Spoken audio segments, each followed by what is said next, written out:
Bonjour à tous et à toutes, c'est Marcus MTMan, j'espère que vous allez tous et toutes très bien.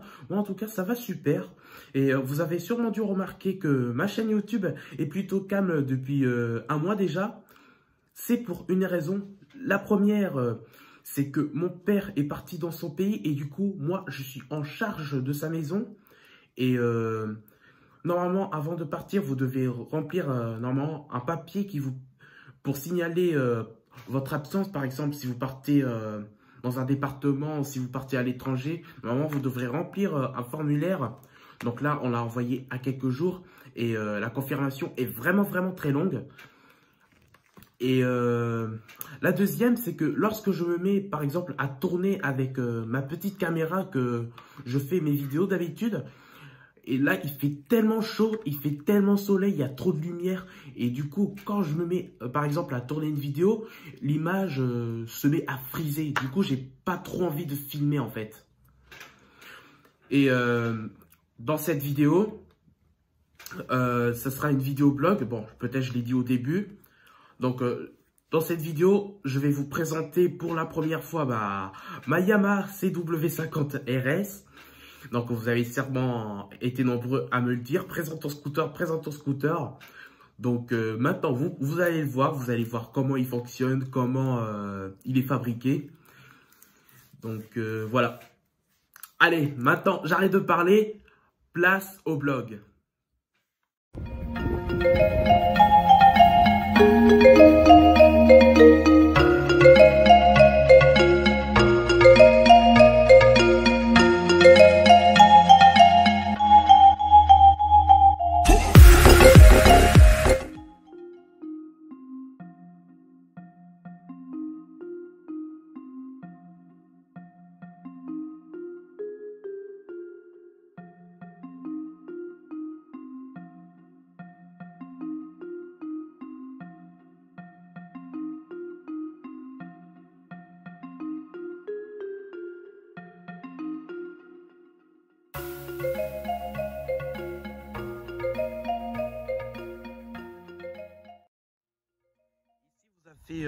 Le compteur cliométrique et vitesse.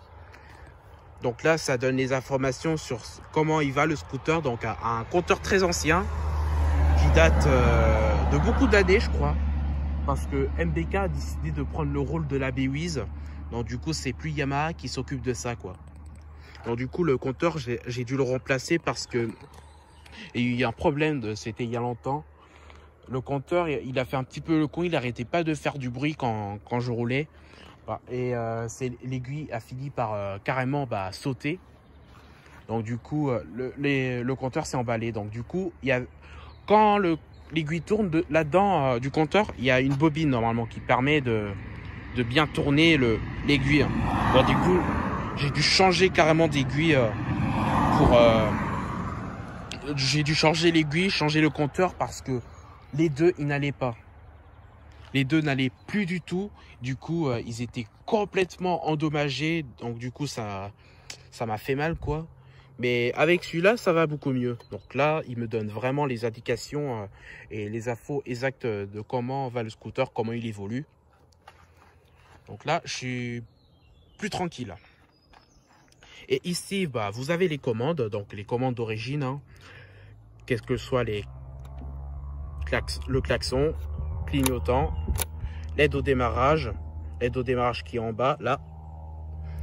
Donc, certains, vous savez comment l'utiliser, d'autres non. Donc, ça, je l'expliquerai dans une prochaine vidéo. Parce que ça m'a l'air intéressant de vous le dire. Et ici, vous avez les feux normal et plein phare. Voilà. Et ici, vous savez tous, hein, le contacteur à clé, hein, facile. Hein. Donc, regardez. Ça, c'est la clé, tout ça, vous voyez. Et ici, accompagné avec la porte-clés de la bécannerie. Donc, merci à eux. Eux, ils me font des bons cadeaux, donc ils sont vraiment sympas. Hein. Là, heureusement que la bécannerie c'est fiable parce que là, je n'aurais jamais changé le contacteur à clé. Hein. Quand tu mets par exemple le nom d'un véhicule, d'un 2 roues, il te dit vraiment des choses qui sont adaptables, quoi. Donc vraiment, c'est vraiment une chance de l'avoir eu. Et surtout qu'il rentre, hein, parce que quand tu commandes la pièce, tu sais pas s'il va rentrer ou pas. Donc vraiment, gros merci à eux. Hein. Voilà, donc on passe maintenant en bas du scooter, plus les phares. Voilà, donc là, l'avant du scooter, donc maintenant, là je vais vous montrer les carénages. Donc là, vous les voyez, donc carénage très ancien. Donc carénage et scoot Yamaha. C'est vraiment une marque que j'apprécie beaucoup. Yamaha, chez eux, c'est très fiable. Quand c'est Yamaha, tu es sûr d'avoir la pièce. Donc, je vous ai expliqué lorsque je vous ai dit comment j'ai changé le contacteur à clé. Peut-être je vous en ai pas parlé, je ne me rappelle plus. Il faudrait que je vous en reparle dans la prochaine vidéo vlog. Donc là, les... comment on appelle? Les feux de position seule. Et ici, ce qui permet de gérer le phare normal et le phare plat phare. Ici, vous avez les clignots. Et tout en bas, maintenant, vous allez voir ce que je vois. Donc ici, le disque à frein qui est un petit peu sale. Ici, vous avez le frein. Donc le frein avant, j'ai dû un petit peu le vérifier en démontant la roue. Parce que il y a eu un petit souci avec au niveau des suspensions avant, donc j'ai dû le démonter, quoi. Parce que quand je passe sur les bosses, quand je me balade avec, quoi, j'ai l'impression que les suspensions sont trop dures. Donc, vous voyez, comme moi, il y a un petit peu de graisse noire dessus, et du coup c'est ce qui rend inefficace la suspension, en fait. C'est ce qui rend inefficace le truc. Donc il faudrait un petit peu que je revoie le système par rapport à ça. Et ici, ce câble, bon, ça s'appelle un capteur de vitesse. Ici, c'est ce qui permet... il y a un truc dedans qui le fait tourner, quoi. Et c'est l'entraîneur qui fait tourner le carré qu'il y a dedans.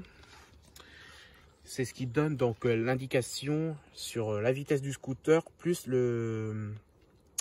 la vitesse du scooter, plus les kilomètres qu'il fait. Et ici, le pneu de chez Michelin, donc qui est un peu sale parce que j'ai dû rouler sur le tas de gravier. Donc l'usure, il a l'air encore bon, mais l'arrière, j'ai dû un petit peu le changer parce qu'il y a eu un petit souci avant. L'usure, il était complètement pourri. Le mec me l'a vendu sans changer le pneu, donc j'ai dû changer le pneu rapidement parce que sinon j'allais me casser la gueule, quoi. Donc voilà, là je suis tranquille, hein. Donc là le câble j'ai reçu il y a 2 jours. Là il fonctionne vraiment nickel. Là il n'y a plus de soucis à avoir. Là tous ces problèmes sont derrière lui. Donc voilà, maintenant on va passer à l'autre séquence. C'est parti. Donc là vous avez les carénages arrière. Donc cette carénage, je vous le cache pas, je l'ai changé il n'y a pas longtemps. Parce que j'avais l'autre carénage qui tenait plus du tout. Il tenait plus de ce côté, il tenait plus de ce côté non plus. Parce que là, il y a des vis, normalement, qui sont censées le tenir. Donc, du coup, il tenait plus du tout. Donc j'ai dû mettre du scotch en attendant. Donc celle-là, je l'ai reçue par un site internet Exabike. Donc merci à eux. Donc là, le carénage, il tient vraiment à merveille. Hein. Donc, elle est vraiment un petit peu belle, elle est vraiment belle. Donc, il y a quelques petites égratignures, mais vraiment, il est vraiment très beau. Hein. En tout cas, je suis vraiment très satisfait de cette affaire. Donc ici, vous avez le nom de la marque. vous voyez comme moi. Donc voilà. Ici, bah, c'est la vieille carénage, donc j'ai préféré le garder parce que ça tient sur tous les côtés. Et ici, bah, qui permet de ouvrir le coffre. Et en bas, vous avez bah, le cric qui permet de démarrer sans le démarreur. Et ici, la béquille latéraux. Donc la béquille latéraux, bah, qu'est-ce que je vais pouvoir vous expliquer? La béquille latéraux, elle est nickel en fait, mais des fois quand je le pose sur les endroits en côte ou quand je le pose quelque part, quoi, il se déplace un peu quand il fait déplacer le scooter. Et puis la béquille, je trouve qu'elle n'a pas l'air très stable. Donc il faudrait un petit peu que je revoie le système par rapport à ça. Pour pas non plus que le scooter se casse la gueule. Voilà. Donc voilà. Maintenant, on passe à la suite. Voilà. Donc ici, vous avez donc le pot d'échappement. Et là, vous avez deux pas de vis. Et ici, j'avais un truc avant, mais que j'ai perdu. Et je ne sais pas quoi, je savais pas quoi faire. Parce que c'était tombé sur une route, en fait. Et j'avais retrouvé la pièce. Mais du coup, les deux pièces que j'avais vissées, en fait, le pas de vis, il le prenait, mais il s'était détaché, en fait. Et du coup, je suis allé chez le mécanicien et il m'a dit qu'il n'y avait presque pas besoin de mettre quelque chose d'autre là-dessus. Le silencieux était bien dedans.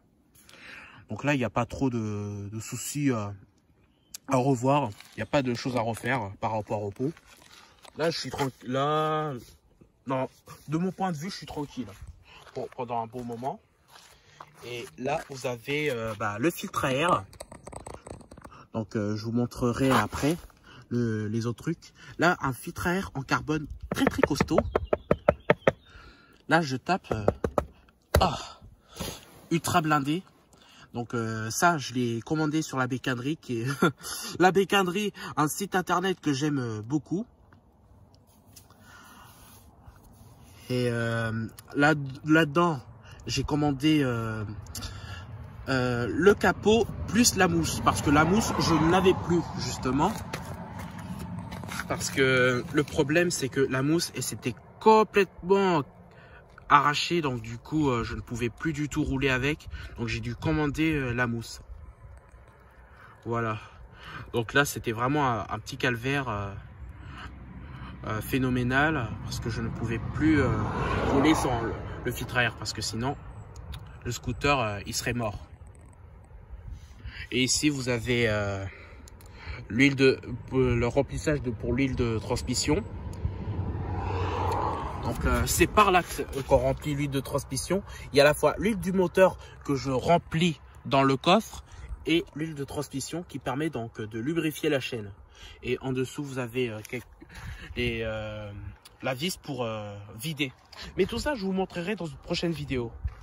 Ça, c'est uniquement pour présenter. Je vous montrerai les diverses pièces que j'ai changées dans une prochaine vidéo. Donc maintenant, on passe à l'autre suite. C'est parti. Donc voilà, on est à l'arrière du scooter. Donc ici, vous avez le catadioptre. Et ici, les clignotants et les feux arrière. Ici, vous avez la plaque que je vais bien sûr flouter lors de la mise en ligne pour pas que quelqu'un fasse de conneries avec. Et ici, vous avez le pneu que j'ai remplacé il y a quelques mois. Parce que je vous ai dit, hein, l'autre pneu, il était plus bon du tout. Et du coup, il n'y avait plus d'usure, il n'y avait plus rien. Et j'ai failli limite me casser la gueule avec l'autre pneu. Donc du coup, j'ai dû changer tout ça. Ouais. 84 €, c'est pas trop donné. Et vous avez pas, quand je vais tourner la caméra comme ça, vous remarquez pas un truc, hein. Là vous remarquez que le pneu est un petit peu de travers, mais ça c'est à cause d'un accident que quelqu'un a fait, parce que avant il était pas à moi, avant que je l'achète il était déjà comme ça je crois. Donc du coup il était de travers, mais je suis allé me renseigner par rapport à ça, par rapport à ce souci, mais le mécanicien m'a dit que ça m'empêchait pas de rouler avec. Donc là il est nickel, hein. Là il a l'air en bonne santé. les réparations ont l'air beaucoup d'être fiables. Donc toutes les réparations, tout ça, j'en parlerai dans une prochaine vidéo. Ça, vous inquiétez pas. Donc voilà, maintenant on passe à la dernière suite de la présentation. Et tout le reste, je vous montrerai tout ça sur la route.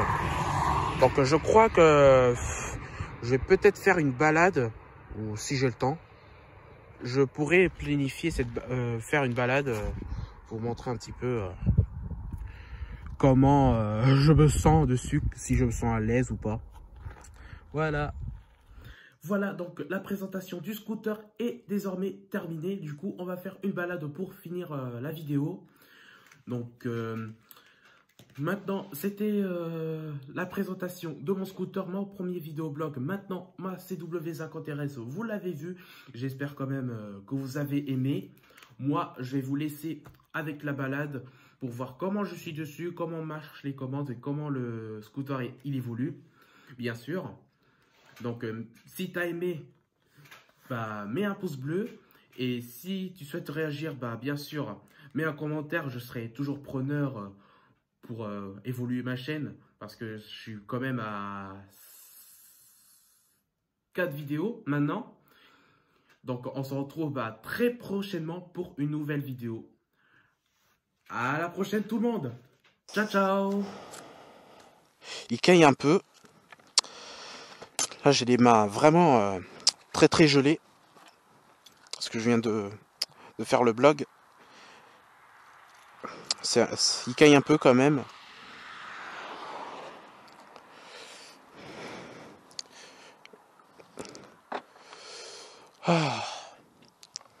J'espère qu'il va pas pleuvoir. Hein.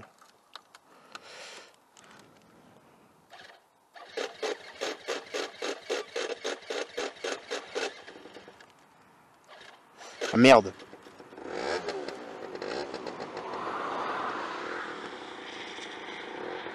Oh là.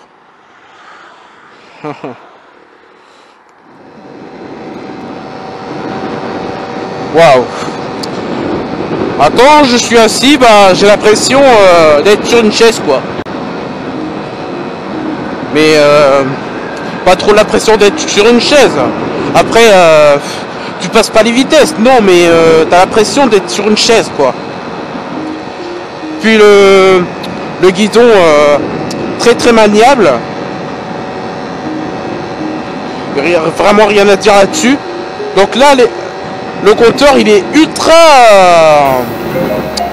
efficace. Là, il me donne vraiment les indications sur la vitesse, sur comment je roule. Là, j'ai eu vraiment de la chance de l'avoir. Hein. Encore, c'était sur le Bon Coin. Hein. Donc le Bon Coin, j'ai eu de la chance de ne pas me faire pirater, quoi, parce que des fois il y a des failles.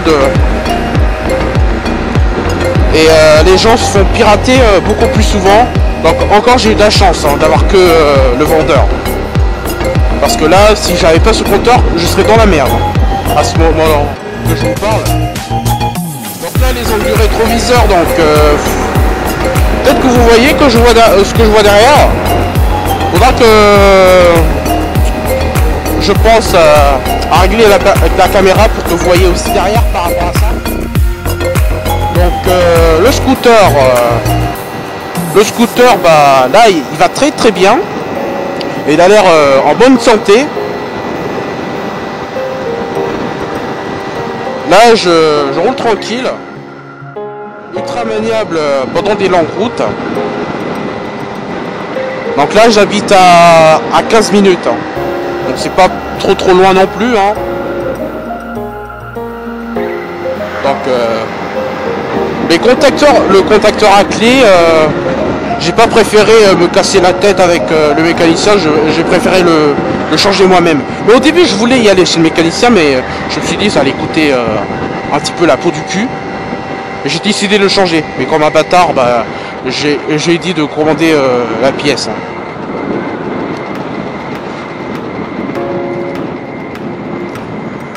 Mais le pire c'est que j'ai commandé la pièce avant d'appeler le mécanicien. Donc là, le bruit du moteur, là, il est nickel. Hein. Je sais pas si vous entendez une différence par rapport au bruit, mais là, je roule tranquillement. Je roule à 50. Là, il y a zéro détail par rapport au pot d'échappement. Le silencieux est toujours dedans. Donc après, heureusement, je suis allé voir le mécanicien qui m'a mis le mètre, parce que là, encore, je ne savais pas s'il y aurait une différence ou quoi. Hein. Là, j'ai vraiment de la chance. Et ah oui, et petite info par rapport au permis dont je parle, le permis A2 pour moi il est prévu. Donc c'était pas encore prévu pour maintenant. Donc là je vais essayer de prévoir les différents modèles de moto. Là je suis en train de voir les motos pour le permis A2. Là aussi il y aura du test, il y aura des balades, il y aura surtout des voyages à 150 km. Je ne sais pas encore ce que j'ai l'habitude de faire. Donc on va espérer que ça se passe dans les meilleures conditions possibles. Et que voilà, que je vais pas me faire avoir. Oui. Quand vous achetez un véhicule, achetez-la toujours d'occasion, parce que si vous l'achetez... non, pas d'occasion, achetez-la neuve. Achetez votre véhicule neuf, parce que si vous l'achetez d'occasion, vous n'êtes pas sûr d'avoir tout. Par exemple, ma deuxième clé, bah, je vous ai pas dit. Je vous explique. La clé du vieux contacteur à clé, j'ai essayé de débloquer de Neyman. Et elle s'est cassée bêtement. Et du coup, bah, je me suis retrouvé 2 jours sans scooter et sans clé, quoi. Et du coup, voilà quoi, j'ai commandé un nouveau contacteur à clé, de nouvelles serrures du coffre, parce que bah, là, il n'y avait plus rien à faire. Hein. Toute la chose à faire, c'était les démonter et puis mettre le nouveau.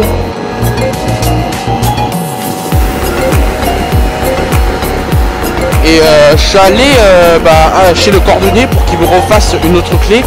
Mais figurez-vous, bah, c'était pas la bonne clé. Ça n'a pas du tout marché. Donc du coup, j'ai attendu.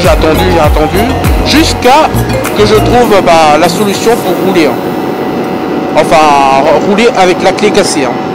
J'ai mis en fait la moitié de la clé cassée dans le contacteur à clé. Et j'ai essayé, je l'ai tourné et ça a démarré. Mais pour le coffre, bah, j'ai dû faire autrement, donc j'ai enlevé la serrure et puis ça s'est ouvert. Mais maintenant, là, j'ai dû complètement changer les contacteurs à clé. Et là, au moins, avec ce contacteur à clé, là, je suis sûr d'avoir les 2 clés et je suis sûr d'être dépanné. Hein. Parce que si tu achètes d'occasion, c'est justement ça le problème. T'es pas sûr que le mec, il fasse une bonne affaire, quoi. Et c'est ça qui me saoule. C'est ça qui me saoule dans cette histoire. Parce que après, je suis dans la merde et après, le temps c'est de l'argent. Et après, le patron il va trouver ça bête, quoi, que je puisse pas venir au travail juste pour une clé cassée.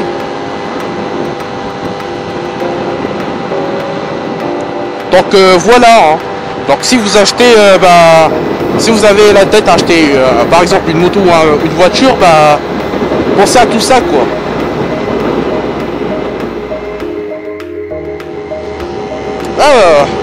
C'est un plaisir quand même de rouler avec 750 pour commencer avant d'entamer avec le permis moto. Hein.